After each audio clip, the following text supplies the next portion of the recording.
Alors, il paraîtrait, enfin c'est même pas il paraît, c'est tu es un expert en hyménoptère. Ah.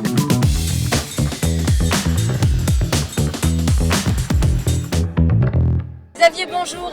Donc nous avons la chance de t'avoir avec nous. Tu es expert en hyménoptère. On aimerait en savoir un peu plus sur ces petites bêtes. Est-ce que tu peux nous en parler? Ah oui, derrière ce nom barbare se cachent les petites bêtes qui piquent, c'est-à-dire principalement les guêpes et les abeilles, et aussi les frelons qui sont apparentés aux guêpes et les bourdons qui sont apparentés aux abeilles. Les hyménoptères, ce sont vraiment les bestioles responsables des allergies les plus sévères. On appelle ça des anaphylaxies, et donc il y a une proportion de l'ordre de peut-être 1% de la population qui est allergique au venin de ces bestioles-là et qui font des réactions sévères. Si vous êtes piqué par un hyménoptère, il faut voir si vous allez faire une réaction locale ou une réaction générale. Là où ça devient problématique, c'est si votre réaction dépasse le site de piqûre. Par exemple, vous êtes piqué à la paupière, vous avez la moitié du visage qui gonfle et le lendemain vous ne pouvez plus ouvrir vos yeux, c'est pas grave. Ça ne met pas la vie en danger. Vous ne devez pas faire grand-chose pour ça. Vous pouvez consulter votre médecin traitant pour avoir un traitement local, mais c'est tout. Par contre, si vous êtes piqué au doigt et que vous avez le visage qui gonfle, ça c'est une réaction à distance du site de piqûre et ça c'est une anaphylaxie, c'est-à-dire une réaction allergique. Dans ce cas-là, il faut consulter et il y a des traitements qui sont capables de vous soigner pour ça. Il faut voir un allergologue qui va déterminer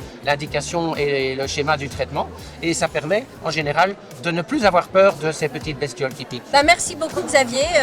Bonne fin de journée. Merci beaucoup.